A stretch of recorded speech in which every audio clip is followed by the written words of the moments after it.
الحمد للہ نحمده ونصلي على رسوله الكريم وعلى آله وأصحابه ومن تبعهم بإحسان إلى يوم الدين أما بعد أعوذ بالله من الشيطان الرجيم بسم الله الرحمن الرحيم وإذا قيل لهم آمنوا بما أنزل الله قالوا نؤمن بما أنزل علينا ويكفرون بما وراءه هو الحق مصدقا لما معهم قل فلم تقتلون أنبياء الله من قبل إن كنتم مؤمنين۔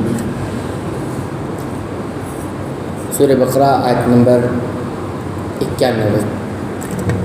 اور جب ان سے کہا جاتا کہ اللہ تعالیٰ کی اتاری ہوئی کتاب پر ایمان لاؤ تو کہہ دیتے ہیں کہ جو ہم پر اتاری گئی ہے اس پر ہمارا ایمان ہے، حالانکہ اس کے بعد والی کے ساتھ جو ان کی کتاب کی تصدیق کرنے والی ہے کفر کرتے ہیں، انکار کرتے ہیں۔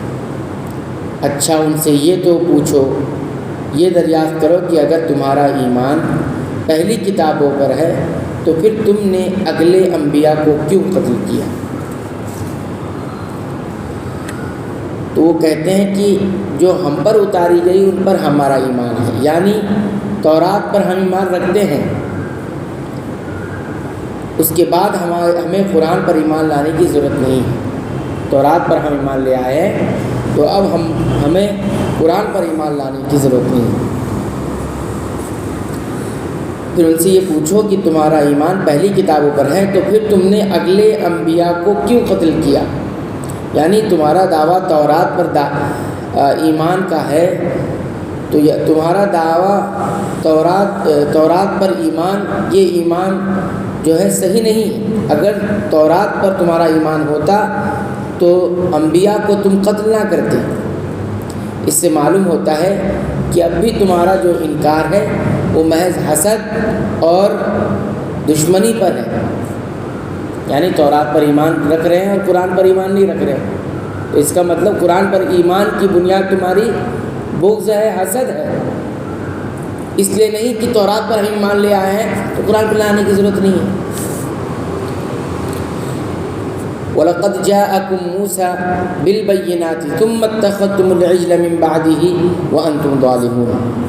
تمہارے پاس تو موسیٰ علیہ السلام یہی دلیلیں لے کر آئے، لیکن تم نے پھر بھی بچڑا پوجا اور تم ہو ہی ظالم۔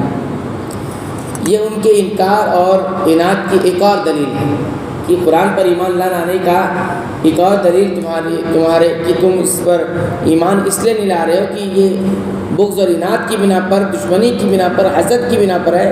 اس کی یہ بھی ایک دلیل ہے کہ حضرت موسیٰ علیہ السلام واضح نشانی لے کر ان کے پاس آئے کہ وہ اللہ کے رسول ہیں اور معبود صرف اللہ تعالیٰ ہے، لیکن اس کے باوجود بھی انہوں نے کیا کیا؟ حضرت موسیٰ کو بھی تنگ کیا اور پھر ایک اللہ کو چھوڑ کر بچھڑے کو معبود بنا لیا۔ تو تم اس وقت بھی تورات پر ایمان لا کر اس طرح کی حرکتیں کرتے رہے، تو اب بھی جو تم قرآن پر ایمان نہیں لا رہے ہو، یہ اس بات کی دلیل ہے کہ تمہارے اندر جو انکار ہے، ایمان نہ لانا، وہ صرف کفر اور حسد اور دشمنی پر ہے۔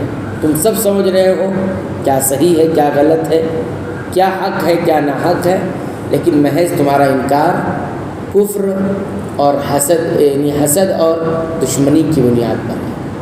تم ضد اور ہٹ دھرمی پر ہو، اس وجہ سے ایمان نہیں لا رہے ہو، ورنہ یہ کہنا کہ تورات پر ہم ایمان لا چکے، اب کسی اور کتاب پر ایمان نہیں لانا، یہ کہنا تمہارا درست نہیں۔ تو یہ آیت نمبر 92 تھی۔ مزید آتے ہیں انشاءاللہ آئندہ درس میں ہم ذکر کریں گے۔ اللہ تعالیٰ سے دعا ہے رب العالمین تو ہمیں قرآن حکیم کی پابندی سے تلاوت کی توفیق عطا فرما، اس کو سمجھ کر پڑھنے کی توفیق عطا فرما۔